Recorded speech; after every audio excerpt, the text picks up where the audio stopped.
Ooh. Why did I just do that? Ooh, ooh, ooh.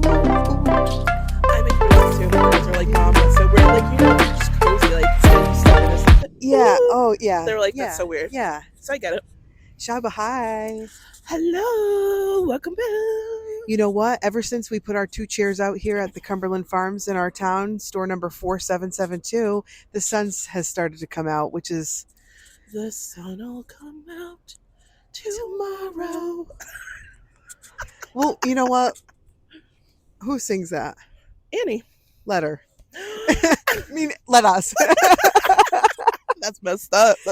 I started using that key phrase at work, and it's funny when you say it was that, done. I'm it was like all I'm caught off guard. I'm like, oh. Happy glorious. Today is Sunday. Happy glorious Sunday to you, my friend. Praise be. We're here getting some episodes in, and the first one is kind of like, it just makes sense for us to talk about this first because for a lot of reasons. Yeah. For a lot of reasons. Yeah. But I would like to do this if we could for the first time. For the first time ever, we would like to say that this episode here, I believe this is number 39. I could be wrong. Get out of here. Number 39 is sponsored by the Ice Cream Depot in Stafford Springs, Connecticut. If you know, you know. So popular. The most popular ice cream place in Tolland County. Actually, here in Connecticut. To be specific. Yes, ma'am. Number one. Ice cream place. Yes. Award-winning. Award-winning. Number one in Tolland County. If you know Tolland County, you know that when it comes to ice cream, there's fierce competition. Yeah, because we've got farms here. Like, we have resources here. We have ice cream straight, made, homemade, all that. Yeah. But Ice Cream Depot. Ice Cream Depot. Number one, Tolland County. They have great frozen yogurt flavors. They have sundaes. They have banana splits. They have, you know what I had? Hard ice cream. What was it, last week? What? And it was the most glorious flavor that ever touched my palate. Pumpkin praline. I bet you that was divine. Dude, I was telling everybody. And pumpkin then some. praline? Yup. Pumpkin. Oh, I love praline, and I love a little bit of pumpkin. And you know why I'm sad about that? Because the season's almost over. I know. I'm like, man, and that was like my jam. We'll be singing their praises throughout the winter, and then when we get into spring, we're going to bring the podcast down there from time to time. I think we should. We should. Really, it segues into like the episode and just talking. I said to Shaba when she was over there getting her vitamin water,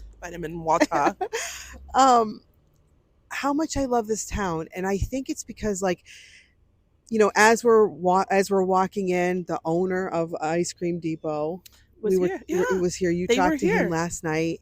He big fans of the show. His daughter, great family, wonderful great family, big in the community. Absolutely, they do a lot of volunteering. If you live in a small town, there's just a lot of great human beings and a lot of small businesses that make it that help with what could lack, or they make it, it's beautiful. But even the town events, like today, they're going to be at the annual Bosco Fowler 5K, which is a big deal here in town. So they're going to be serving it up, slinging the ice cream today. That's right. Up at that race.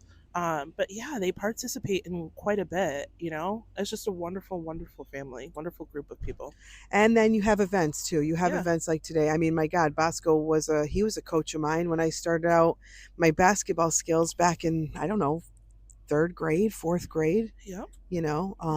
And then also the race before it was the Bosco Fowler, what is it, Memorial Run? Maybe I've got that right. I believe so. Yep. I hope I have it better than the other thing we'll talk about, but it was the Bruce Beaupre. Yep. We used to go to that every year too. Ran it a couple times myself. She's a runner. She's a track star. Not anymore, folks. Not anymore. But shout out to the small businesses. Absolutely. Shameless plug. Well, not a shameless plug, but my dad had a business here in Stafford for years. Um, a lot of my family members have. You've worked with a lot of small businesses being in Majority of the. the small businesses in the town when Yep. I was in banking, I worked with to some capacity. Um, so it definitely small businesses. You know, it has a soft spot in my heart. They're definitely the backbone of society, and I feel that a lot of people forget that sometimes. So if you can, go out and support a small business today Yeah. and every day. Yeah, definitely. Yeah. Support a small business. I mean, I think you need a blend of small businesses, and then obviously you need the bigger ones. Oh, of That's just the course. way life Of is. course, of course, of course. I think when we say small business, it's like doing the little things that you can in your town that make sense within your schedule, within your budget. Oh, absolutely. You know what it is though? I think that and it goes back to working with a lot of these small businesses when you learn why they started or how they started, especially the family ones, it's an absolutely beautiful thing. And to see these businesses thriving over generations, Oh yeah. it's like, you know, you and I grew up in this town. Yeah. We've seen a lot of these businesses here since we were younger. Oh yeah. And for them to still be doing really well, especially through a lot of events that we've grown up through and seen, and even our kids, it's a beautiful thing. It's a beautiful thing. Yeah, beautiful thing for sure. Small businesses do a lot. They do have to work a little bit harder sometimes, it seems, than the big conglomerates and whatnot. Yeah, I don't for think sure. conglomerates may be the word to use, but you know what I mean. Yeah. One thing we could use in this small town is maybe another grocery store. Oh my goodness graciousness, for sure. God. Pricing, for sure. It would be nice. I think country living, it's got its it's got its ups and it's got its downs. For sure. You know what I'm sad about? I did not make it to the farmers market, not once this year, buddy. I heard it was a hit. Yeah, that's a great place to get fresh, fresh items. 100%. Oh, it is. And never mind the fact you can go up to, where's that place that we did the dance that one time, up to Maple Creek? Remember where we were getting the fresh bread for a while? Yes, love them. And then now they're doing bagels and donuts up there. It's incredible. It's like you can literally drive up this Maple Creek Country Kitchen. Maple Creek Country Kitchen. That's what it is. Thank you, and buddy. And it's like this beautiful little it's like a she shed. It's like a cute little shed, and she go in. She expanded because they did so well. Another small business in town. Yep. So if it rains or anything like that, yep, you go in, you pick up your order.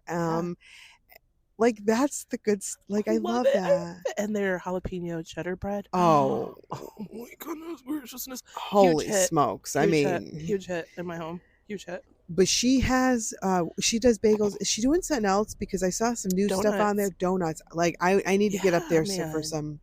Yeah, and she is the best. Remember, we were buying stuff from there when they first were advertising on Facebook, and we were dancing out there, and she came out to say hi, and she was dancing with us. She did the dance with us. I mean, how cool. And she was just so sweet and lovely, and yeah, man. And that's, I love these business owners. Absolutely love these business owners.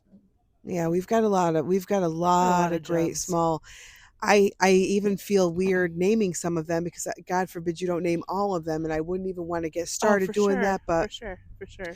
I mean, we got that new flag pole down where absolutely. You work. Yep. Chris Paradiso was part of that. Yeah, Paradiso Insurance. Absolutely. I mean, we have this beautiful flag. It is just when you enter downtown. Absolutely stunning. And it's huge. It's great. It's huge. It's awesome. You cannot miss it. You can't miss it. That's the best part. No. Yeah. They're up in space right now. They're like, oh, we know we're stuck. Yeah, right? There's America. Oh my God. Electric cars, they just sound eerie. It sounds like a UFO, honest to God, when they're in reverse. I was thinking that. I was thinking that. But, I know we're talking about small businesses, and you were saying we also need big businesses, which is true. Cumberland Farms.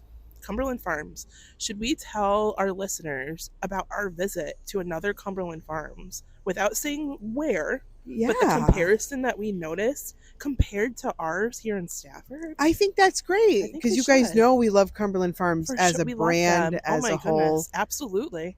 They The have everything. But we have high standards for the particular Cumberland Farms you go into Of Stafford. Of Stafford's because of Cumberland Farms. because of Stafford's Cumberland Farms. Yeah. It's just different. And it goes back to community, small business. You come here, you see people you know. Um, and there's a lot of other great spots in town too. Oh yeah. Just before we move on, let's not forget Stafford Coffee Company. Like, if you want a place to go with a very beautiful ambiance Yeah, of for sure. downtown Stafford, then I would suggest you go down to Stafford Coffee Company, get yourself like Yeah. one of their specialty drinks, and get yourself a Jerwich. The Jerwiches are everything. I tell people that's my go-to, buddy. Or if you're looking Or for nice scenery the best, out probably in one the of the country, best. you know, Probably one of you the best. Get your know. cameras ready. Yeah. You'll love it. Get your Mill camera. Pond Country Mill Store. Pond Country Store Mill up in Pond the Country Store up in the hollow. hollow. And you know what I love? Yeah. The old school candies that they have there. Yeah. It brings you back, guys, because it's a general store. They have everything there. They have milkshakes, sandwiches, everything. Love it there. And there's like that. There's a country feel to it. I mean, it is truly going back in time when you go in there. I love that. Love it.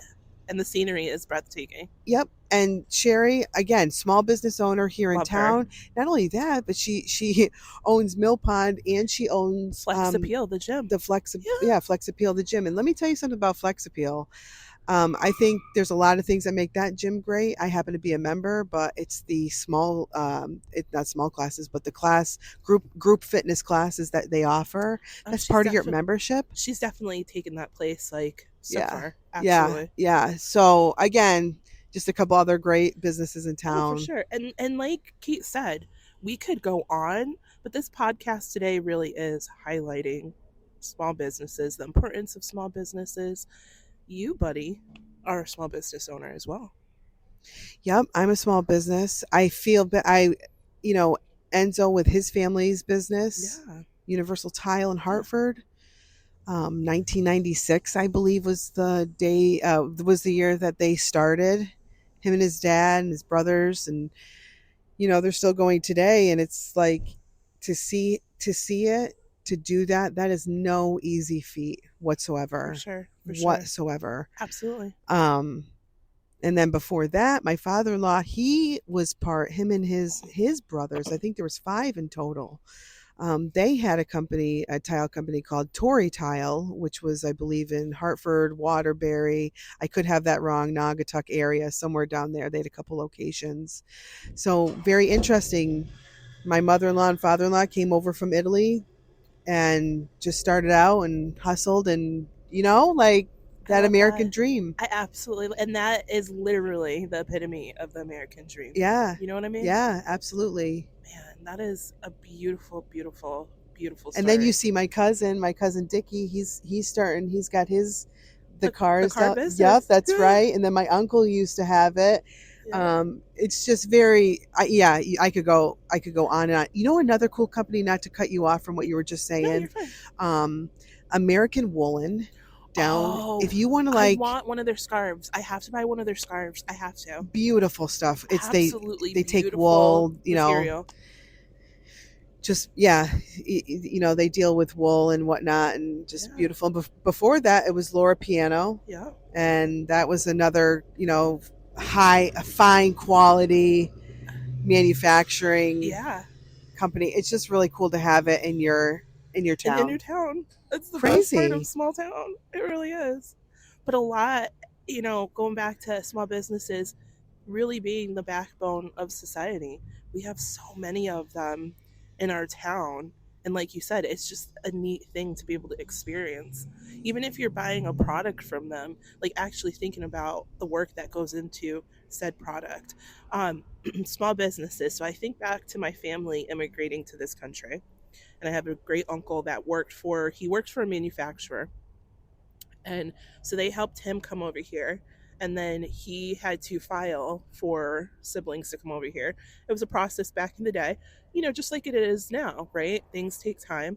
But if it wasn't for the company helping him to do that, my family wouldn't be in this country now. Yeah. You know what I mean? My brother and I wouldn't be here. Yep. So it's like, you have to look at a You'd lot be of an these island businesses. girl. I wouldn't even exist if you think about it technically. Oh, that's true, Shabs. I'm sorry. Yeah, like I wouldn't even be in existence if it wasn't. You might just be that. Swimming still. Oh my god. Oh man. I would still be swimming, or as I tell my youngest, or when they were little, in heaven, I'd still be in heaven. Or whatever that tattoo is on your foot. Don't do it. Don't do it. We do need to make an episode about we won't talk about that. Never mind. No, we are to make. You said it, so now we have to do one episode about your tattoo. Oh my goodness gracious! How do we go from small business to the tattoo on my foot? That's how it always turns out. You get a. I love this tattoo too. I really do. Yeah, we're just don't say one more thing about it. Yeah, okay? because then we won't have that for that episode. Right. Yeah. We'll include that episode in today's set that we do because it's funny. Oh boy. Because it's funny. It is. So let's go back and we'll finish out this episode here with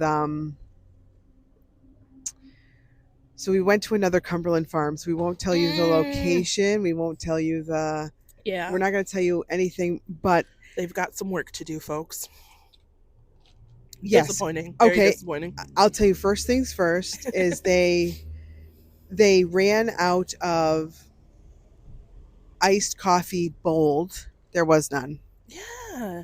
And that's sad because some of us like it a little bit darker.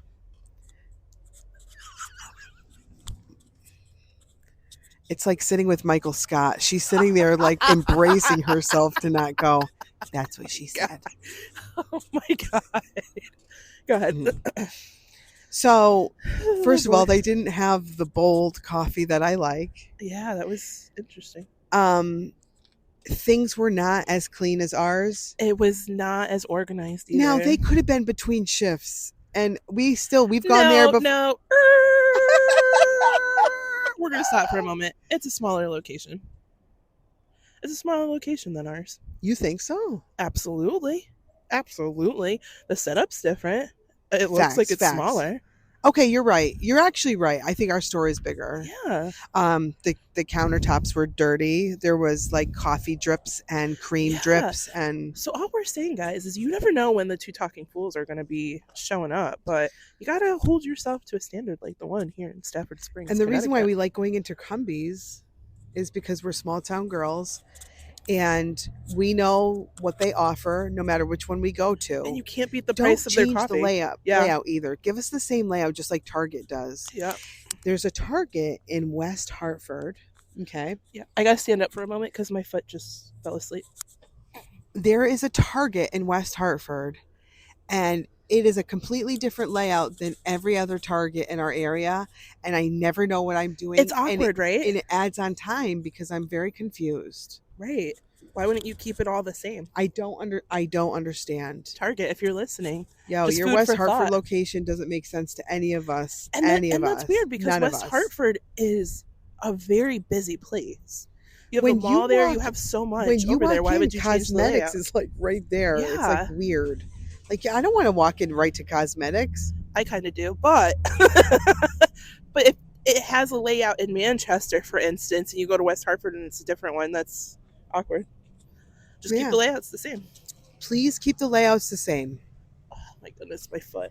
That's the reason why. That's what makes the difference between, like, sometimes I'll be like, oh, I'll stop at this grocery store versus going to the one in my town because I know the layout. I can get in and out. For sure. Love it. In and out. Yep. And it's all, nowadays, if you think about it, it's matter of convenience, right? Convenience. We're like low on time. Yeah. What is the consumer looking for? And we're looking for consistency. Yes, we want to know. The millennials. Are you a millennial though? I think I might teeter.